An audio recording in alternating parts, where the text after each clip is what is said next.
لیو Tolstoy اور جماعت احمدیہ کے روابط، مسیحائی عزائم اور حقیقی مسیح روبرو، قسط اول، تحریر آصف محمود باسط۔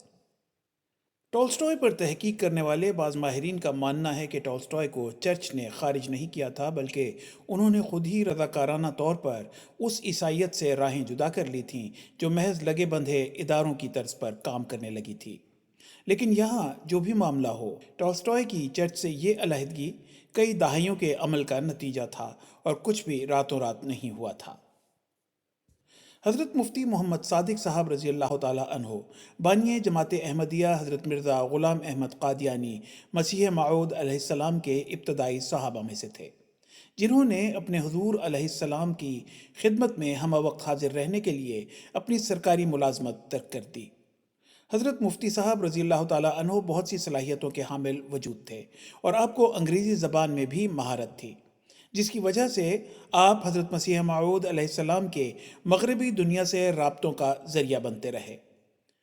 لندن میں جان ہیو اسمتھ پگیٹ کا دعوی الوہیت ہو یا امریکہ میں الیگزینڈر ڈوئی کی ایلیا ہونے کی خبر، آپ رضی اللہ تعالیٰ عنہ ہی حضرت مسیح موعود علیہ السلام کے پیغام رساں بنے۔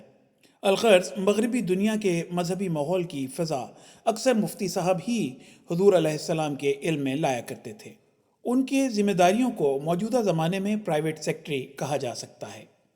اپنی اسی حیثیت سے مفتی صاحب نے مغربی دنیا کے متعدد بااثر شخصیات کو بڑے پیمانے پر خطوط لکھے اور انہیں حضرت مسیح موعود علیہ السلام کی تعلیمات سے متعارف کرایا، اور انہیں بتایا کہ آپ علیہ السلام ہی وہ موعود اقوام عالم ہیں جس نے آخری زمانے میں ایمان کی تجدید کے لیے مبعوث ہونا تھا۔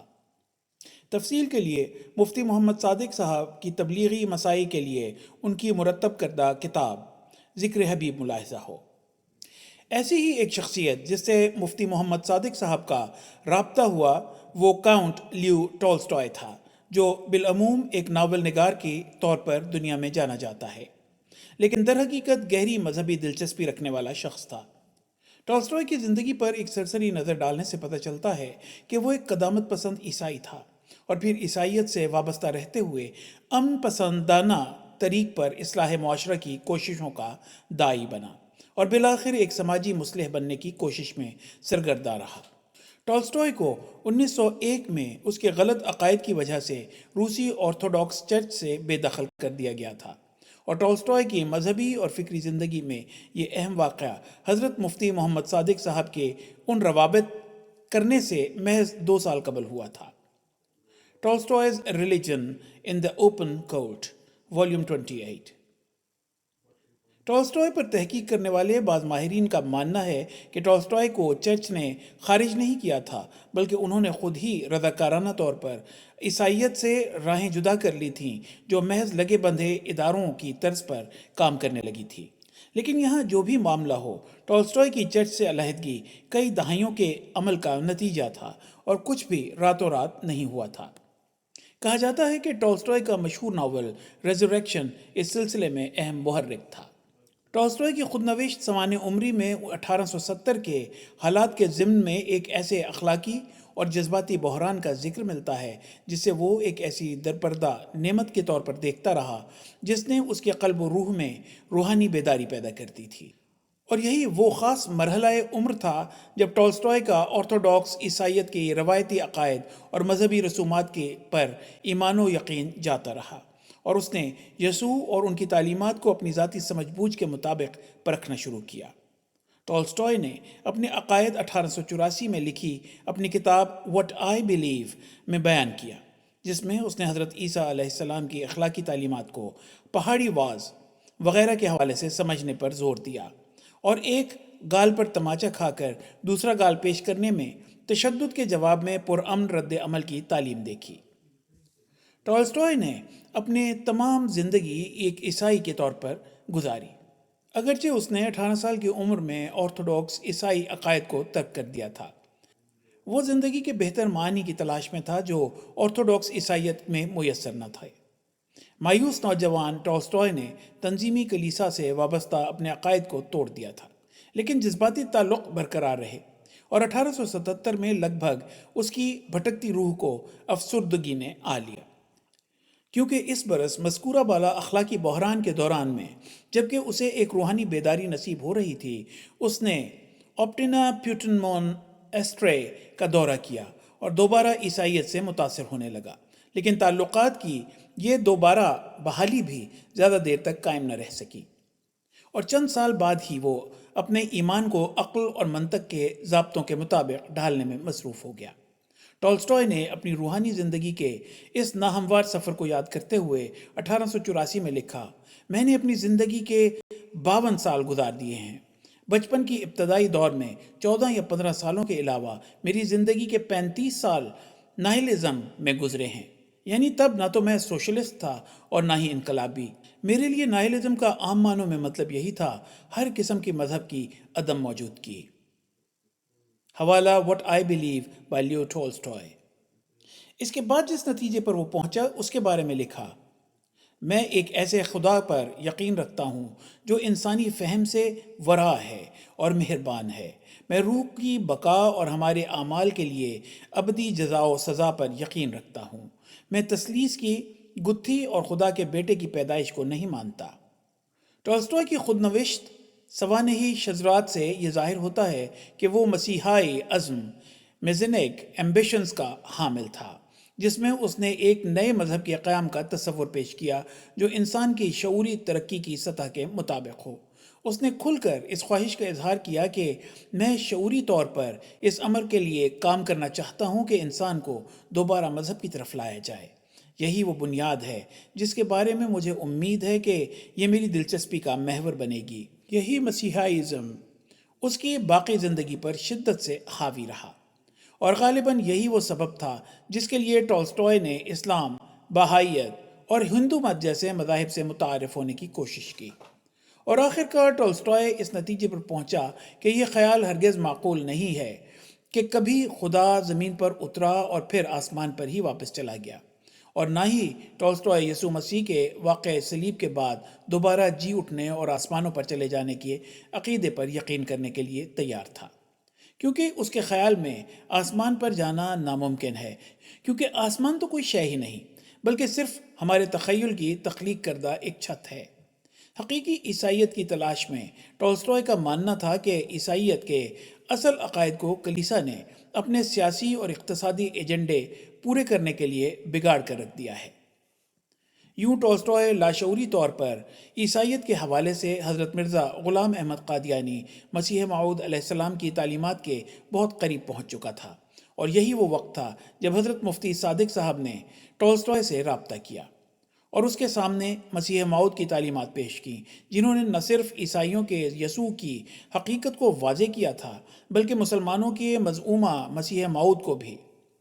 راقم یہاں ٹالسٹوئے کی 3 مختلف لوگوں سے خط و کتابت کا جائزہ پیش کرے گا، اور اس کے بعد مفتی صاحب کے ذریعے جماعت احمدیہ کے ساتھ ہونے والی خط و کتابت پر بات ہوگی۔ ٹالسٹوئے اور بہائی مذہب۔ ٹالسٹوئے نے گو 1901 میں پہلی بار بہائی مذہب کے بارے میں سنا، اگرچہ وہ پہلے بھی بہائی تحریک سے واقف تھا اور بہاءاللہ کے عقائد سے متاثر بھی تھا۔ یہ امر ہمیں ٹالسٹوئے کے اس جوابی خط سے معلوم ہوتا ہے جو اس نے ایک شامی نژاد فرانسیسی اور بہائی گیبریل ساسی کو لکھا تھا۔ ساسی نے 13 مئی 1901 کو ٹالسٹوئے کو خط لکھتے ہوئے ذکر کیا کہ اسے ٹالسٹوئے کی ہمگیر ایمان کے تصور پر بھی کوئی اعتراض نہیں، اور ٹالسٹوئے کی مدح سرائی کرتے ہوئے ساسی نے عیسائیت کے بارے میں اسی پہلو سے بات کی جو ٹالسٹوئے کو زیادہ پسند تھا، بلکہ اس نے تو آگے بڑھتے ہوئے یہاں تک لکھا کہ یسوع الہی جوہر کی ایک بہت اہم تجلیات میں سے ایک ہیں جو انسانیت کو ترقیات بخشنے کے لیے بھیجے گئے۔ اس پر ٹالسٹوئے نے 10 اگست 1901 کو اپنے نئے بہائی دوست کو جواب دیتے ہوئے لکھا کہ اس نے بہائیت پر سب کچھ پڑھ لیا ہے، لیکن یہ بہائی کیا ہے؟ ٹالسٹوئے کے لیے بھی اپنی امنگوں کو مخفی رکھنا مشکل ہو رہا تھا۔ اس نے ساسی کو لکھا کہ آپ کا مسیحائزم متاثر کن ہے، نیز بابیت بھی جس سے آپ کا تعلق ہے۔ ٹالسٹوئے نے بابیت یا بہائیت کو اپنے تصور مسیحیت سے مشابہ پایا اور خیال کیا کہ یہ دونوں قوتیں جلد یا بدیر یکجا ہو جائیں گی۔ اس خط کے چند ماہ بعد ٹولسٹوئے سے ایک اور بہائی، ایک فارسی تاجر مرزا عزیز اللہ جادھب خراسانی کی ملاقات ہوئی۔ ٹولسٹوئے نے اس ملاقات کا تفصیلی احوال اپنی ڈائری میں نہیں لکھا، مگر جادھب نے مکمل ریکارڈ درج کرتے ہوئے بتایا کہ 17 ستمبر کو بمقام یاسنیا پولیانا پہنچا اور اگلے دن 18 ستمبر 1902 کو ٹولسٹوئے سے ملاقات ہوئی۔ اس ملاقات میں ٹولسٹوئے نے اس بات پر گہری دلچسپی ظاہر کی کہ بہائی عقائد کیا ہیں اور کیا غیر مسلم اقوام اس کو قبول کر رہی ہیں۔ اس پر جادھب نے بھی اسی جوش و خروش سے وضاحت کی کہ یہودیوں میں بہت سے لوگوں نے بہائی عقیدے کو قبول کیا ہے۔ ایران کے علاقے ہمدان، یزدان، تہران، خراسان میں، اسی طرح روس کے علاقے قفقاز اور امریکہ میں بھی یہودی متوجہ ہو رہے ہیں، اور بتایا کہ میں خود خراسان کا یہودی ہوں۔ اسی طرح زرتشتیوں میں سے بہت سے لوگوں نے بہائیت کو قبول کیا ہے۔ نیز ایران اور بمبئی دونوں میں عیسائیوں میں سے کچھ لوگ بہائی ہوئے ہیں۔ امریکہ، پیرس، جرمنی اور لندن کے علاوہ مصر میں بھی بہائی موجود ہیں۔ اس ملاقات کے اختتام پر ٹولسٹوئے سے پوچھا جاتا ہے کہ وہ بہائی اللہ کے بارے میں کیا رائے رکھتے ہیں۔ ٹولسٹوئے کہتا ہے کہ میں اس کا کیسے انکار کر سکتا ہوں، مگر صورتحال یہ ہے کہ ابھی میں نے چند روسیوں کو ہی کچھ سکھانا شروع کیا تھا کہ مجھے گھر میں نظر بند کر دیا گیا ہے۔ میرے گھر کے آس پاس پولیس اہلکار تعینات کر دیے گئے تاکہ کوئی مجھ سے ملنے نہ آ سکے۔ ظاہر ہے یہ سلسلہ ضرور پوری دنیا کو فتح کر لے گا۔ میں خود محمد صلی اللہ علیہ وسلم کو قبول کر چکا ہوں۔ یہاں ٹولسٹوئے بہائیت کا نہیں بلکہ اپنی خود ساختہ مسیحی تحریک کا ذکر کر رہا ہے جو ضرور دنیا کو فتح کرے گی۔ لگتا ہے کہ ٹولسٹوئے نے بہائیوں کے ساتھ یہ رابطے محض حالات کا جائزہ لینے کے لیے کیے تھے، کیونکہ حقائق سے معلوم ہوتا ہے کہ اگلے چند سالوں 1903 تا 1906 میں ہی ٹولسٹوئے نے نہ صرف بہائی عقائد میں دلچسپی لینا ترک کر دی بلکہ اسے بہائیت سے ایک انقباض اور بعد پیدا ہو گیا۔ 4 اپریل 1904 کو فرانس سے تعلق رکھنے والے ایک وکیل ہپولائٹ ڈرفس نے ٹولسٹوئے کو بہاءاللہ کی تصنیف کتاب الایقان کا ترجمہ بھیجا، جو اس نے لی لیورڈی لا سرٹیچیوڈ کے عنوان سے خود تیار کیا تھا۔ اس پر ٹولسٹوئے نے جوابی خط میں جو تبصرہ بھیجا اس سے ٹولسٹوئے کی بہائی مداح تو یقیناً چونک گئے ہوں گے۔ لکھا، بہاءاللہ کی کتاب بھیجنے پر آپ کا شکریہ۔ مجھے افسوس ہے کہ میں یہ کہنے پر مجبور ہوں کہ اس کتاب کو پڑھنے سے میں بہاءاللہ کی تعلیمات سے بالکل دور ہو گیا ہوں۔ اس کتاب میں درج جملے معمولی اور محض تکلف کی پیداوار ہیں جن کا مقصد پرانے توہمات کی تصدیق کے سوا کوئی نہیں ہے، اور در حقیقت یہ کتاب کسی اعلیٰ پائے کے اخلاقی اور دینی مواد سے بالکل خالی ہے۔ صاف نظر آ رہا ہے کہ ٹولسٹوئے تو محض اس بات کا جائزہ لینے کی کوشش کر رہا تھا کہ آیا بہائیت اس کو اس کی اپنی مسیحی تحریک کے لیے بنیاد اور ماحول فراہم کر سکتا ہے یا نہیں، اور کوئی امکان نظر نہ آنے کے بعد اس نے 31 جولائی 1904 کو اپنے دوست امریکی مصنف ارنسٹ کراسبی کو لکھا، عزیز دوست، مجھے بہائیت سے بہت دلچسپی تھی اور میرے پاس اس کے بارے جامع معلومات ہیں جن کی بنیاد پر مجھے یقین ہے کہ اس فرقے کا کوئی مستقبل نہیں ہے۔ حوالہ مندرجہ بالا اقتباسات اور مزید تفصیل کے لیے ملاحظہ ہو Leo Tolstoy and the Bahai faith by Luigi Stendardo. یوں بہائیت اور ٹولسٹوئے کی پینگیں بڑھی ضرور، مگر باوجود اس کے کہ طرفین نے بے حد چاپلوسی کا بھی سہارا لیا، مگر جلد ہی دونوں کی راہیں جدا ہو گئیں، کیونکہ دونوں کو ہی ایک دوسرے میں ایک در پردہ مقاصد کی تکمیل کے لیے ضرورت نظر آ رہی تھی۔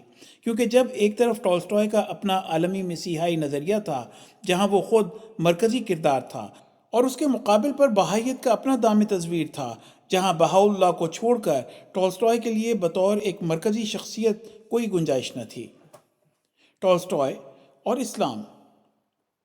ٹولسٹوئے کی مرزا عزیز اللہ جادھب سے ہونے والی گفتگو میں مذکور ہے کہ ٹولسٹوئے اسلام کی خوبیوں کا معترف تھا اور ٹولسٹوئے نے پیغمبر اسلام حضرت محمد صلی اللہ علیہ وسلم کو قبول کر لیا تھا، لیکن ایسا لگتا ہے کہ اس کی سیماب صفت طبیعت کی وجہ سے اس کے نظریات جلد ہی بدل گئے ہیں، کیونکہ ٹولسٹوئے اور اس کے پرجوش مداح ایس ڈی نیگولائف کے درمیان ہونے والی گفتگو میں یکسر مختلف کہانی ابھرتی ہے۔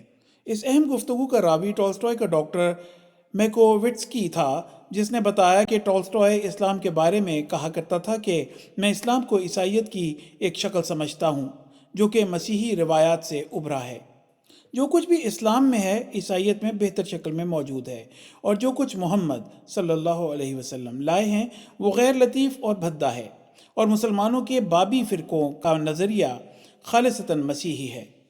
اب یہاں ہمیں واضح الفاظ میں ٹولسٹائے نہ صرف اسلام بلکہ عیسائیت اور بابیت کو بھی رد کرتا نظر آ رہا ہے۔ یاد رہے کہ بابیت کی اصلاح کو ٹولسٹائے نے اپنی تحریروں میں بہائیت کے مترادف کے طور پر استعمال کیا ہے۔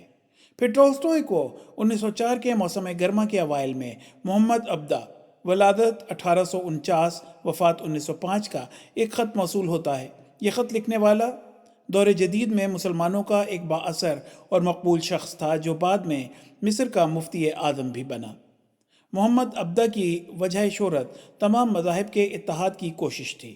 وہ اس خیال کا مضبوط حامی تھا کہ دیگر مذاہب اور عقائد کو قریب لانے سے پہلے اسلام کے اندر فرقہ واریت کا خاتمہ ضروری ہے۔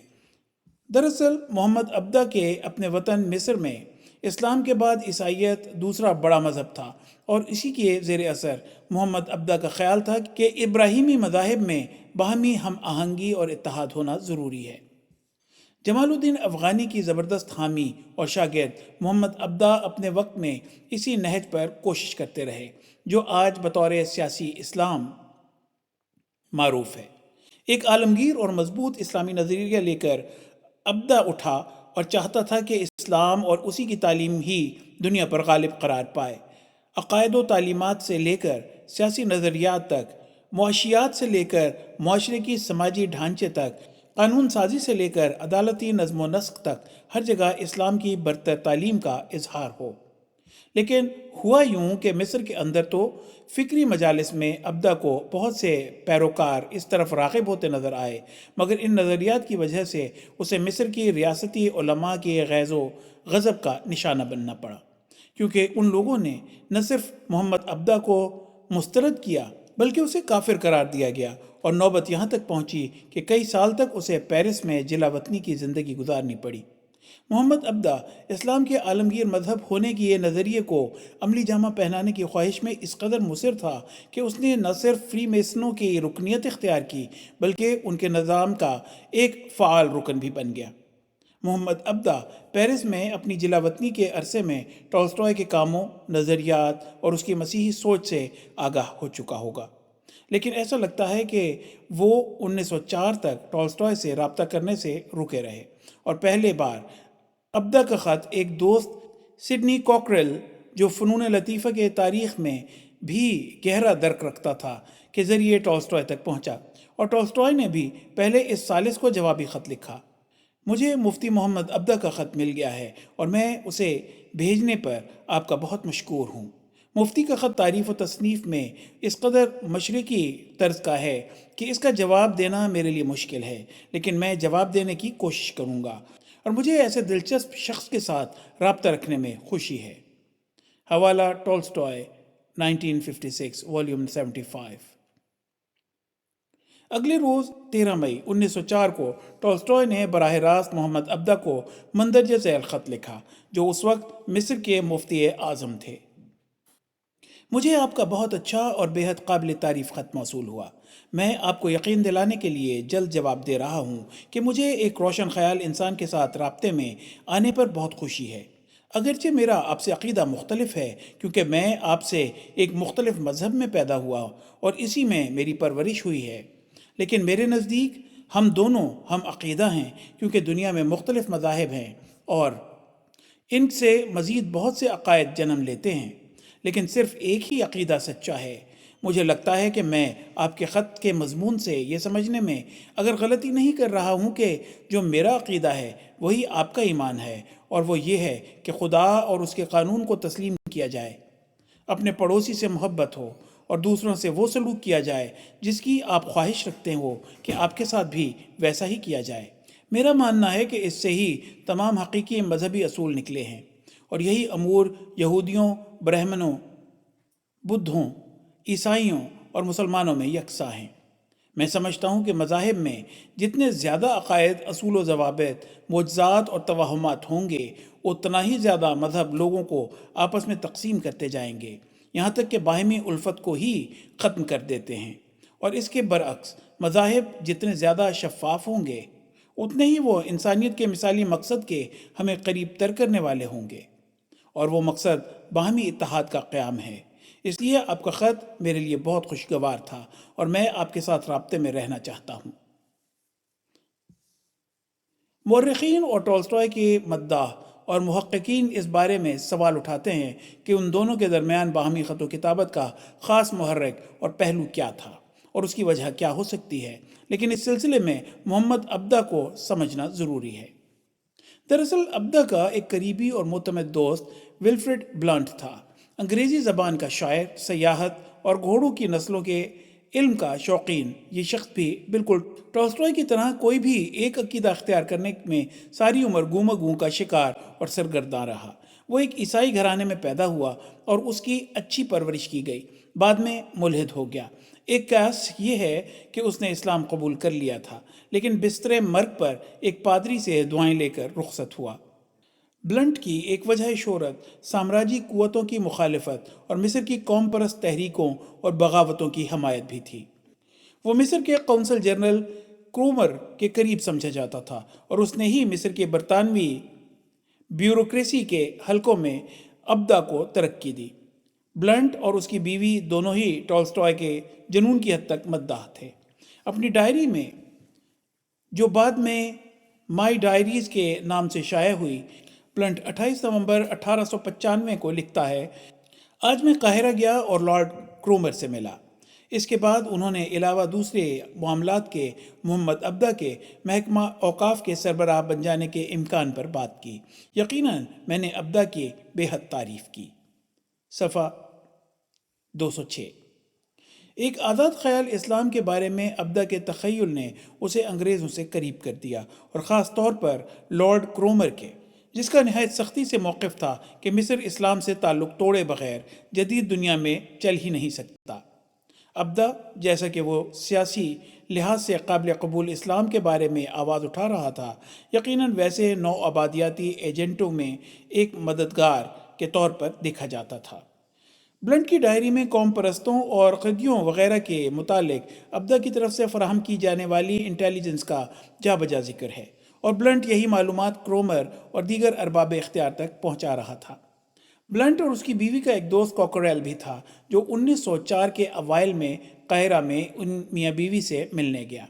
اس سفر کے دوران اس کا تعارف عبدہ سے ہوا۔ جیسا کہ 2 مئی 1904 کو کوکریل کے ٹولسٹائے کو لکھے گئے خط سے معلوم ہوتا ہے کہ عبدہ نے ٹولسٹائے کو دینے کے لیے کوکریل کو ایک خط دیا تھا، اور یہ سب کچھ ایک ایسے وقت میں ہو رہا تھا جب ٹولسٹائے کا روسی آرتھوڈاکس چرچ نے اخراج کر دیا تھا، اور اب وہ ایک متحدہ مذہب کے اپنے تصور کو عملی جامہ پہنانے کے لیے تحریک قائم کرنے میں پوری طرح سرگرم تھا، تا اس کی مسیحائی امنگیں دنیا بھر میں متعارف ہوں۔